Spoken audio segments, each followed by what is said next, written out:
What up, you fan Levitardians? Nasty Nate here with, of course, Cousin B, and we've been in the lab cooking up some new things here for you folks, and we're gonna try them out. See, give you a little taste, just like that Taco Bell birria ramen that's coming your way. This might be not spicy, but something different, right? Bryan, you want to tell the people what they are about to experience here?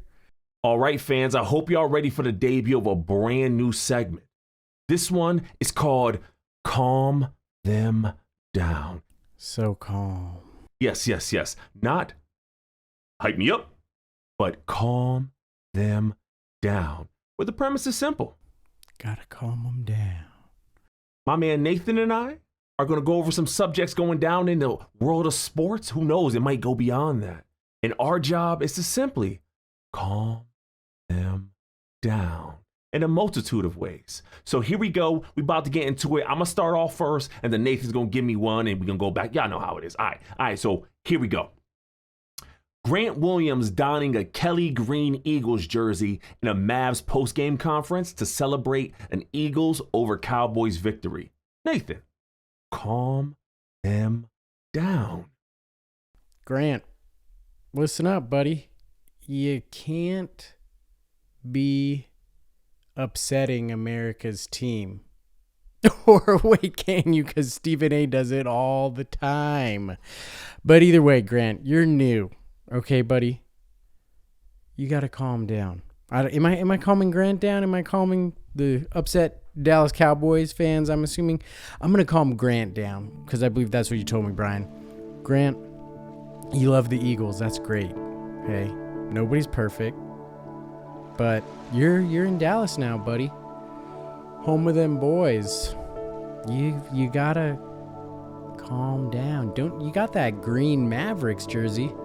You could slide that bad boy on for a little bit, but maybe cool it. Where the Eagles stuff after the football season is over, maybe, you know? You got plenty of basketball after February where you could wear it, but maybe don't rub your fan base in it. So here's what I want you to do, Grant. Next time Eagles get a big dub over the Cowboys, which is going to be a lot in the time that you're there, what I want you to do is maybe pick out a hat that can represent the Eagles for you, or pick out some sort of article that you know what it means to you, and you can wear that so others won't know. You got to calm down, Grant. You got to get the people on your side. You're a fiery guy, and I guess we appreciate that, but you got to just calm it down a little bit. Don't offend your fan base, brother. Okay? Nasty Nate, calming you down. All right, Bryan. Here's yours. I saw this here, a little small sample size theater, an Instagram post talking about Dylan Brooks being 60% from three. We're not talking about him locking down LeBron James. I want you to calm them down, these folks putting out these stats. Dylan Brooks, 60% from three. Calm them down, Bryan. Dylan, my guy, my dude. Dylan, listen, I get that you are known to just be a gravitational force for viral things and viral moments, but in this situation, we know you aren't who you think you are when it comes to stats. And I'm not even saying you're the one that's saying you're the best shooter in the league, but let's be honest. If I shoot a ball off of my right side into a basket and I hit a basket and it goes in and it's a bucket, guess what? I'm the greatest shooter of all time on this Western Hemisphere. I could say that in theory, but we know it's all bullshit. Why? Because it's only one shot. All right? See me again when we halfway through the season, and if he's still the best shooter, there won't be no need to calm them down. All right, here we go. Ready for your next one? Joshua Dobbs, aka the Pastronaut, being the hero and the Viking savior of their season. calm them down. Josh Dobbs gonna come in and save your season. Listen, everybody, it's a great story. I mean, everybody's said it a lot. Everybody's brought it up a lot. It is a great story what Josh was able to come in and do, and as a Titans fan, I have firsthand experience with the Josh Dobbs experience that I can talk to, and I can tell you it's not that great. This is what Josh will do. Okay, this is great. It was great what he did on Sunday, but he peaked. All right, this is the climax of the Josh Dobbs career. Although it probably won't be the climax for his contracts moving forward. But everybody just calm down. This is what Josh does. He's a serviceable quarterback, but he's a backup. Vikings, will they make the playoffs? Okay, they're not making a Super Bowl run, so nothing to get excited about there. Not with Josh Dobbs. Some people call him Josh Dubs. I'd go with Josh Dub, because this is going to be his biggest win of his career right there that he's just had. So let's just settle it down. This is the peak of Josh Dobbs' career, and I'm going to sell high on Josh Dobbs here. I think, you know what? Calm down, folks. Vikings, I'm not even going to bother to look at their schedule. I'm going to go ahead and say they're losing the next 2. Okay? Just settle down. Great job, Josh, but I mean, is this about Josh or is this more about the Falcons' incompetence? I mean, Arthur Smith, you billionaire boy running around, your billionaire daddy's son, shaved his mustache. I think this is more about the Atlanta Falcons' incompetence than Josh Dobbs, which we credit to Josh again. Good job, Josh. You keep games close. You do more than what people expect. But this is what I expect will be the peak of your career. There you go. All right, Bryan. You got to calm down all these people that are talking Aaron Rodgers. Calm them down. The people that are saying Aaron Rodgers is going to come in and save the Jets' season. Aaron, my dude, listen. You don't want to do this. Your Achilles, while yes, you can stand up and oddly enough only take passes at MetLife during Jet Night, you just need to chill, relax, because what's going to happen is you're going to rush your ass back there, and that offensive line is still going to be that offensive line, and someone's going to come around that corner, catch you on your ankle, and your Achilles is going to go pop, pop, pop. I'm not wishing it on you, but I'm just doing what I got to do to calm them down. Relax. Zach Wilson, let him get his stuff off. All right, ready? You know we can't not talk about this guy, right? So how about the Victor Wembanyamites crowning him the greatest rookie we've ever seen after 2 weeks of basketball? Calm them down. Listen, all you Wembanyama Knights out here, it wasn't a good night for Wemby the other night against the New York Knicks. If Julius Randle can eat your lunch, that just means, you know what that tells me? League's figured him out.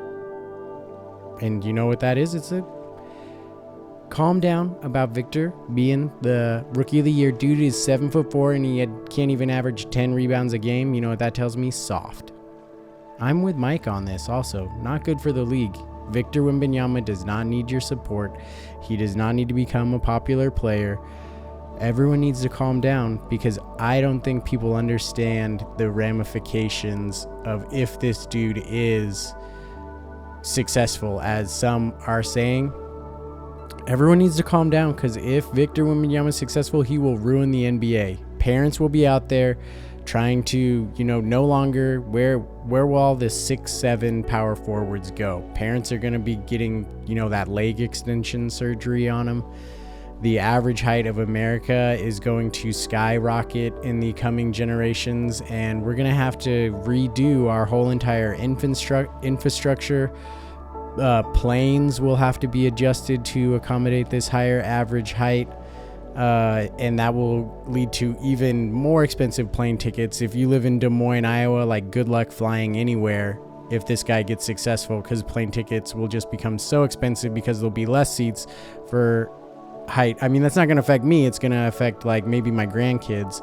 And the game's also going to become unwatchable. Like, people have already complained about it not being as good a product because of the change Steph Curry's brought of just so many, like, threes being shot. Now imagine all these tall, lanky dudes that, I'm sorry, you're 7'4", you're never going to be as good of a shooter as Steph Curry. It's never going to look as good.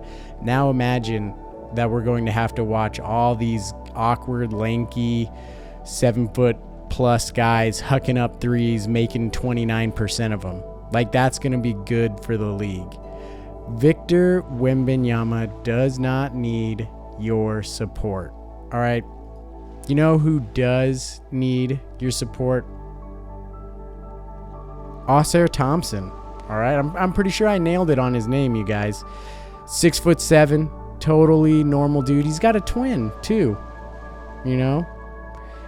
he's given up a lot of inches to those guys. He needs your support. He's in Detroit needs your support, guys, and I think he's my rookie of the year. I'm high on him. Like, he's almost at 6'7". He's got 9 rebounds a game, so take that, Victor. He's topping him there. He's got way more assists than Victor a game, and 12 compared to like 19, that's not that big of a difference. And I'd even argue that Victor Wembanyama at 19, there's not that much more up that he can go from there. Like, there's a lot of room for Thompson to keep going up. So everybody just needs to calm down about this Victor Wembanyama, because if he succeeds, he'll ruin the league. And also, he again doesn't need your support. And that's it for me. Okay, Bryan, your calm them down is all these people out here saying Michigan gonna get this big, huge penalty for what they did. Calm them down, Bryan. Calm them down. So there's some folks thinking that John Harbaugh and Michigan's punishment is going to be crazy. I'm here to say, y'all got to relax. And on this show, we don't tell y'all that y'all got to be chill. We don't tell y'all to cool it off. We say it's time to calm them down. I'm sorry, folks, but if we saw what they did when it came to burgers and giving him a slap on the wrist on some BS games that they kind of let Michigan do whatever they wanted on. And listen, honestly, this is really a moment that we needed to happen. This is where we're really going to see that the NCAA has no fangs in this fight. And when that happens, then who's going to govern the Outlaws? And I personally don't think anything is going to happen, anything of importance. And honestly, for all those wanting it to, I'm just here to say, I'm just here to calm them down. Relax. And last but not least, Charlotte Wilder's, Mike Schur's, Bill Simmons's, Ben Affleck's new look Celtics and their hot start. I'm hearing some people say they're going to win over 70 games. I'm just saying. So Nathan, calm them down. The Boston Celtics off to that hot start.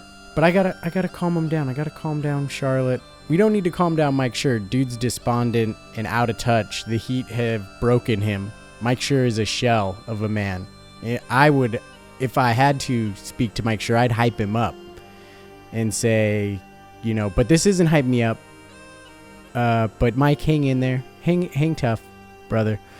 Charlotte, you got to calm down, okay? I can see you're 2 or 3 wins away from talking about the dog that's inside Kristaps Porzingis. And let me tell you, the only thing that is inside Kristaps Porzingis is a looming ankle injury that's going to keep him out for 2 to 3 weeks. All right, everybody just settle down about this Boston Celtic team. Sure, they look great, but the Celtics do this. This is the new Celtics. Let me break down for you what the new Celtics are for everyone that's like, wow, we're going to win a championship already, or we're going to win 70 games. This is what the new Celtics do. They look great for some given stretch of the regular season in which everyone says, wow, Boston looks like the best team in the NBA. They play head and shoulders above everybody else. And what eventually happens is the wheels come off and Jaylen Brown needs to dribble left in the clutch time.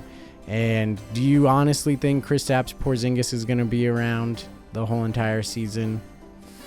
Don't think so. And everybody knows Jason Tatum's was Jason, very close there. Jason Tatum, his soul left his body long ago when Victor Wembanyama blocked him out of his ring. Took it right there. It ain't coming back. He doesn't have the heart of a champion. You heard it here first, folks. Maybe I need to calm down. But everyone here already hyping up the Celtics. Calm down, folks. They do this every year. And they will do what else they do every year, which is fail to get another championship. And at the end of the day, that's what it's all about. Rings. If you ain't bringing one home, don't stay low. Don't get too hyped. Calm down. Just calm it right on down, okay? There it is, folks. Bryan, you've got to calm them down. You got to calm down this LeBron James. Hate to do it because I know your relationship with him, but you got to calm him down. He's out here calling himself chosen. Calm him, calm them, calm him down. Go ahead, Bryan. LeBron, my guy. Listen, Mr. Own Your Ridges. You're my dude. Listen, you bong, right? Bong. It happens. You're rude for giving me this one, Nathan. So in this case, I'm going to flip it. Everyone who thinks LeBron isn't the chosen, I'm here to calm them down. Not only does LeBron promote the Calm app, but since his arrival onto the basketball scene, he has been heralded as the next god, the next GOAT, the next king of basketball. And we all know you can only be one king, right? We all argue about GOATs, but there can only be one king. And right now, we all know that king is LeBron, right? Like my man Stack Jack says, there's one GOAT, there's one king, there's one Mamba, right? So for him being the chosen one, I'm here for it. And for those hating, I'm here to tell y'all that y'all need to calm them down. That's calm me down. All right, folks, we're going to move in to another preview of a new segment that Bryan has been cooking up in the lab. You've heard of Thursday pregame. We're working on it. We're tweaking it. Here's a Thursday pregame on a Friday. Bryan's BB Dubs. Bryan's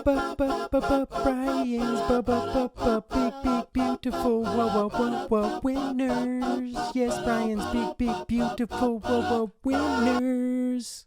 All right, folks, I know y'all hear that music. Thank you again, Nate, for the beautiful music bed. I love it. And it is time for Thursday's pregame, Bryan's BBWs. Yeah. All right, for those that are here for the first time, and this is the first time we're doing this, so guess what? Y'all all is. I'm going to give y'all 5 Bryan BBWs. You probably wondering what those BBWs stand for. I know you know what BBWs stand for, but these BBWs stand for something different. These BBWs are going to stand for Bryan's Big Beautiful Winners. In this case, for week 10. All right, let's get into it. Winners. All right, so for our first game, we're going to start off something easy. We're going to start off something foreign in the most ironic way, because these two teams are the opposite of foreign. We got the first Bryan's BBW, the Colts over the Patriots. Listen, Minshew he's taking some hits, right? He's taking some hits in the passing game, and he doesn't look as spry as he did when he first took over for Anthony Richardson. But Taylor, Zach Moss, they're doing what they need to hold him down. And honestly, the way that team has been scoring points, listen, 20-plus points per game, only team in the league to do so thus far. That's one. Bryan's big, beautiful winners. We got the Bears over the Panthers. I know you're probably wondering, that's a black fist. Black Panthers, Panther. I didn't know how to draw a cat. Anywho, listen, the Bears, wow, Bagent ain't. Yeah, it's Bagent. The Panthers are the Panthers. And right now, I don't trust anything associated with that team if it's not Adam Thielen playing the Minnesota Vikings 16 games a season. 17 now? 17 games a season. Honestly, the way that the Panthers defense is not exactly stopping the rushing attack, and Bagent shows that he is at least serviceable in the running game. So a lot of the Fields-esque plays and a lot of the features that Fields brought to a running attack as a quarterback are still in play. I just don't see the Bears dropping this game against the struggling Panthers. Bryan's big, beautiful winners. For our third game, we got the Bengals over the Texans. That's a gun. We got the Bengals over the Texans. I know a lot of y'all are thinking, hey, duh, right? But don't be too sure. The way that defense has been playing for Houston, albeit let's ignore last game, has been impressive for a first-year coach in DeMeco Ryans. Also, CJ Stroud is who people think Victor Wembanyama is. So you hear that, Victor Wembanyamites? Like he's the legit deal. He's Canton. That's him. That's what you want to know what the C in CJ stands for? Canton. Jeez. Yeah, just like that. I got the Bengals. Joe's gonna be Joe. Don't know if Jamar Chase is playing, but with T. Higgins coming out party last week, Tyler Boyd? One of them. I'm not concerned with their offense because once you got Joe Cool, you smooth. That's 3. Bryan's big, beautiful winners. For game 4, we got the Steelers. Yes, this is a rare Smetty awesome week because the Bears, her Bears, and the Smetties, and the Steelers, her Steelers, are both going to be victorious. I got the Steelers over the Packers. These are boxes, packs, like packaging, shipping. Yes, we got the Steelers over the Packers. Listen, we all know Pickett. Yeah, the less quarterback heroics you need from him, the better. But what I will say is that defense with TJ Watt is just legit. And the way that paltry Packers offense looks and Jordan Love still trying to find his footing, oddly enough, it's not going to be good for them. They're going to demolish that line. I feel like Pittsburgh's run blocking is also going to be a very big component in getting those yards on the ground and keeping it out of Kenny Pickett's hands. And who knows? At the end of the day, you still got Pickens out there, and you still got Deontay Johnson. They can still catch a ball or two. So I got the Pack losing to the Steelers as my game 4. In the final, this is BBBBW, Bryan's best big beautiful winner of week 10 of the NFL season, which you can only get on the Thursday pregame, brought to you by the Fan Le Batard Show, the fastest growing Fan Le Batard, Dan Le Batard podcast YouTube page that exists out there in the world. God bless Highlight as well. The pick for this one, I know some of y'all are thinking, I don't know. I got Bryan's big beautiful winners. The Cardinals over the Falcons. Listen to me. I know some of y'all are like, what are you talking about? Listen to me. You're here to be a winner, not to be a loser. You cannot be a winner by playing it safe. Listen. Murray is back. Oh boy. And the most important thing, no, it's not him having a lot to show. It's not him being fresh. It's not him trying to prove that he's a starting quarterback still and he deserves that job because they think that he's, out the door once the draft comes next year. It's not none of that. It's none of that. You know what it's all about? New Call of Duty's coming out. Yeah, Modern Warfare 3. And Kyler knows if he wants to play that game in prestige week 1, got to be on his best behavior. And with that comes getting W's. And Green Lizard, I'm sorry, bro. You just ain't got it no more. Nah.